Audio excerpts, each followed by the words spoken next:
গুনাহ মানুষের শরীর দুর্বল করে, পাপ মানুষের শরীর দুর্বল, চেহারার সৌন্দর্য নষ্ট করে, আল্লাহ মাফ করো।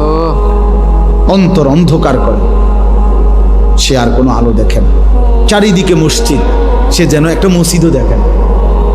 এক ওয়াক্ত নামাজের সময় কল্পনা করেন চাচা, মনে করেন একটা গ্রামে কমপক্ষে তো 5-10টা মসজিদ আছে, প্রত্যেক মসজিদের যদি মাইকের হরন একেবারে যদি গড়ে 4টা করে হরন থাকে, তো 10টা মসজিদে যদি একসাথে আজান হয়, তাহলে 40টা হরন দিয়া আজান হয়েছে।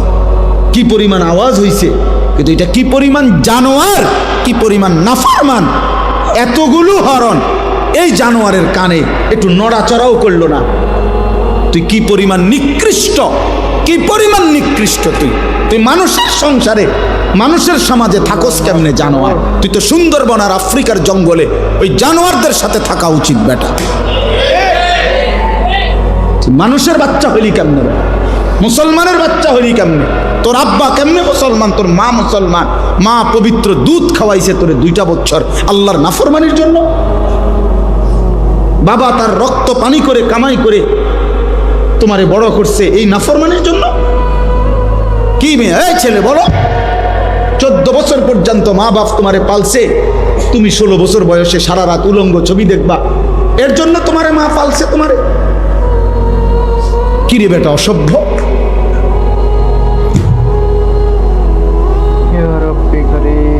তোমার করে বুঝিয়া মা বাবা এই কষ্ট করে রক্ত পানি করে বড় করছে এ দিন রাত মোবাইল টিপবার জন্য। কার নারী দেখো? নারী তো তোমার মা, নারী তো তোমার বোন, নারী তো তোমার খালা, নারী তো তোমার দাদি। লজ্জা করে না? মনে পড়ে না ওদের কথা? তুমি ভিন নারী দেখো কেমনে, উলঙ্গ ছবি দেখো কেমনে, জেনা ব্যভিচারের দৃশ্য দেখো কেমনে। আল্লাহ মাফ করো, মাফ করো রে মাবুদ। তোমার চেহারাটার কি অবস্থা, চুলটার কি অবস্থা, চেহারাটার কি অবস্থা! কার মতো চুল রাখছো? একবারও মনে পড়লো না? কার মতো? কোনো কাফের, বেঈমান, ইহুদি, খ্রিস্টান মুসলমানের পছন্দের হইতে পারে? তাহলে ওরা কার মতো চুল রাখছে বলো ভাইয়া? এগুলো কি কোনো কাফেরের না, কোনো ইহুদির না? বলো ভাই, বলো। এত এত রুচিহীন হইলা কেন? গুনাহ এত পছন্দ হলো কেন? আল্লাহকে এইভাবে ভুলে গেলাম কেন? ইয়া আইয়ুহাল ইনসান মা গাররাকা বিরাব্বিকাল কারীম।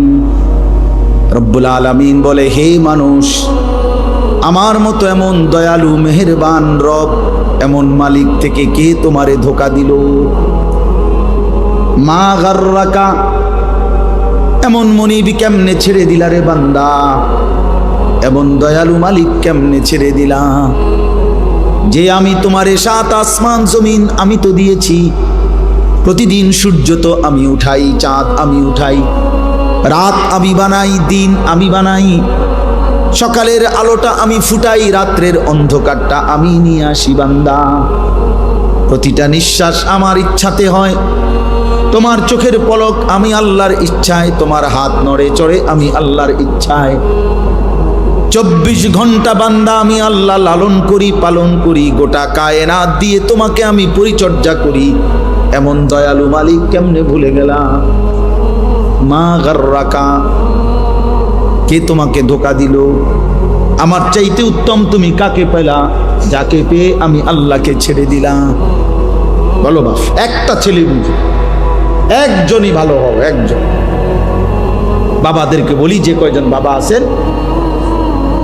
অভিভাবক আছেন, ছেলের বাবা, মেয়ের বাপ, আপনাদের প্রধান জিম্মাদারি, ঘরে যদি খাট না থাকে নিচে শুয়েন, কিন্তু সন্তানকে নামাজি বানান। ঘরে যদি সোফা না থাকে তো ফ্রিতে বসেন, কিন্তু স্ত্রী সন্তানকে নামাজ শেখান। এটা মুসলমানের জিম্মাদারি। আজ আমরা মুসলমান হয়েও এটা ভুলে গেছি। বাবা মনে করে আমার উপার্জন সারা দিন রাতের মেহনতের, দেশে থাকি আর বিদেশে থাকি, মাকসাদ একটাই, ঘর করা, বিল্ডিং করা, সোফা বানানো, খাট বানানো, ফার্নিচার বানানো। এগুলো বানাইতে পারলে উনি সার্থক, উনি তৃপ্ত।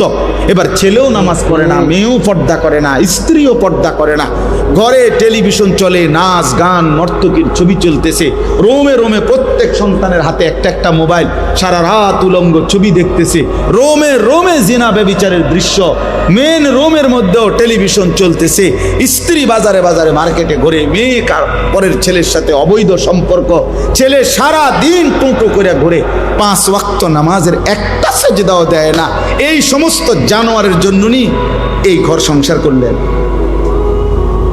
এই বাড়ি কার লেগে বানাইলেন? এই হাইওয়ানদের জন্য, এই যারা 1 ওয়াক্ত নামাজ পড়ে না, এই অসভ্যদের জন্য এই ঘর বানাইলে আপনার আখিরাত কি হবে? বলেন চাচা।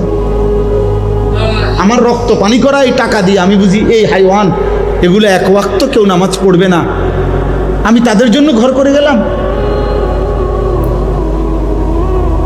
বলে 18 বছর বিদেশ করে, 32 বছর বিদেশ করে, কি পরিমাণ ঘাম ঝরা এক একটা টাকার জন্য। প্রবাসী কি পরিমাণ রৌদ্রে, টাটকা রৌদ্রে যারা ডিউটি করে, 14 ঘন্টা ডিউটি, 12 ঘন্টার কমে কোনো ডিউটি নাই সৌদি আরবে। তো আমি প্রতি বছরই হজ ওমরায় গেলে দেখি প্রবাসীদের রোমে রোমে যাই মিয়া, আহা কাঁদে যে প্রবাসীরা, যে হুজুর কষ্টের কথা জীবনেও বলতে পারি না বাড়িতে। এইবারও হজ্জের সময় এক ছেলে ও বলতেছে, আমি হুজুর 18 বছর আজকে বিদেশ, হুজুর আমার জীবনের কিচ্ছু নাই, কয় এই 18 বছরে জীবনে পরিবারের কেউরে খুশি করতে পারি নাই, মারেও না, বাপেরেও না, জিরেও না, বউরেও না, কেউ রে না। আমি বললাম কেন রে ভাই? কয় হুজুর যেখানে 5,000 টাকা দেই, হেরামো কয় তে একটা বিদেশ করে, তে তো ইচ্ছা করলে 10,000 টাকা দিতে, যেখানে 10,000 টাকা দেই তারা মন্তব্য করে তে তো বিদেশ করে আজ এত বছর, তে তো 20,000 টাকা দিতে পারতো। ভাই হুজুর কোনোদিন কেউ রে খুশি করতে পারলাম না, দিয়েই গেলাম সব, কিন্তু খুশি হয় না কেউ। প্রত্যেকেই মনে করে আরো দেওয়া দরকার ছিল, আমি আরো দেওয়া দরকার ছিল, আমি কি খাই না না খাই, কয় এটার দরকার নেই। তাহলে অতৃপ্ত, তাহলে বেচারা 18 বছর পরেও যদি সংসারে সবাই অতৃপ্তই থাকে তো সুখ মিলবে কোন দিন? বলেন, ইনসাফ করেন। তাহলে এত কিছুর বিনিময়ে এই আপনারা যারা এমনি তো সংসার একের যে যেটাই করেন, বাজার, ব্যবসা, দোকানদারি, কৃষি, প্রত্যেকের তো ঘাম ঝরে বাপ। তাহলে প্রতিটা টাকা তো ঘাম ঝরানো টাকা, সেই ঘাম ঝরানো কষ্টের টাকার বিনিময়ে আমার সন্তান বুঝি সারাদিন রাত মোবাইল চালাবে আর নারী দেখবে, উলঙ্গ ছবি দেখবে, এর জন্যই আমার এই ঘাম। এটা বুঝি ইনসাফ হলো? হ্যাঁ, আমি সবারকে বলি না, একজন প্রবাসী 26 বছর বিদেশ কইরা উপজেলাতে, ইচ্ছা করে নাম বলতেছি না, উপজেলার মেন উপজেলায় কয় যে হুজুর আমি 4 তলা বিল্ডিং করছি, সম্পূর্ণ বিল্ডিং এর কাজ শেষ করে ভাড়া দিছি, কয় এরপরে দেশে চলে আসছি 26 বছর পরে, মনে করছি আর বিদেশ করতাম না, আল্লাহ দিলে এই বাড়ির ভাড়াই পামো 1-1.5 লাখ টাকা। পরে উনি বলতেছে, হুজুর আইসা যখন উপজেলার মার্কেটে বাজারে আসছি, মানসে আমারে আমার বেডির নামে, মানে আমার বউয়ের নামে আমারে চেনে, পুরা বাজার জেন দিয়ে হাঁটি, মানসে কয় তাই যাম। আমি সবাইকে বলতেছি না, মানে উনি বলছে আমার, উনা সবাই সব বন্ধ হয়ে গেলে পৃথিবী চলতো না, ঠিকই না? বলেন না কেন? কিন্তু বলার উদ্দেশ্য হলো ওই বাচ্চারা আমারে জড়ায় ধরে কানছে, সিএনজির থেকে নাইমা আমারে দেখা, আমি দাঁড়াই আছিলাম বাজারের, মানে ওই উপজেলার একটা বাজারে, জড়ায় ধরে কাইন্দা আমার এই কথাটা বলছে, হুজুর আমি শেষে মানে লজ্জায় যে, অর্থাৎ আমার মহিলা, আমার স্ত্রী এই পরিমাণ বাজারে ঘুরছে যে প্রত্যেকটা রিক্সাওয়ালাও আমার বেডিতে চেনে। আজ আমারে কয় ওই তাই জামাই অমুক মহিলার নাম ধরে বলে, বিনীত লজ্জায় আমি এই নিজ গড়া বাড়ি ছেড়ে আমি গ্রামের বাড়িতে চলে গেছি। তারপরে লই বলছি না, এই শহরে থাকতাম না, এই শহরের মানুষ আমার স্ত্রীকে দিয়ে আমার ছেড়ে, কথার কথা। তাহলে ভাইয়া বলো, এক বাবা বলছে আমার যে আমি হুজুর 7 বছর বিদেশ করে দামি বিল্ডিংয়ের 4 তলার ফ্ল্যাটে বউ বাচ্চারে ভাড়া রাখি। তা করে প্রতিটা মাসে তাদের জন্য সব টাকা দেই। 3বার ফোন দিছি বাড়িতে, বিবিও ধরে না। 3বার ছেলের মোবাইলে ফোন দিছি, ছেলে কয় যে আব্বু আমি গেমস খেলতেছি, পরে ফোন দেবো। এরপরে আবার অপেক্ষা করে আবার দিছি।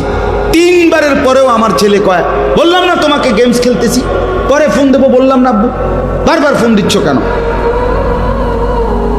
আল্লাহর কসম মক্কা শরীফে বলছে লোকটা আমার। পরে কয় হুজুর আমি কেউরে না বইলা এরপরে বিদেশ থেকে বাড়িতে আসছি। আইসা কয় আমার ফুতেরে এই 4 তলা বিল্ডিং থেকে লাইট থাইয়া পাও দি লাইট থাইতে নিচে নামাইছি। বেডিরও বলছি বউরে সবগুলার গ্রামের বাড়িতে রাখা বুঝি এনে থাক, শহরে থাক। সবারে হেদায়েত করো, লগে আমারও হেদায়েত করো। আমার রক্ত পানি করা টাকা বিনিময়ে তোমার গেমস খেলা আর আমার সাথে কথা বলার কি নাই? না, জন্মদাতা বাপ। এই জীবনের অর্জন একজনই বুঝেন, আপনার সন্তানকে দিন শিখানো আমার দায়িত্ব। প্রয়োজনে খাট কম হবে, প্রয়োজনে সোফা না হবে।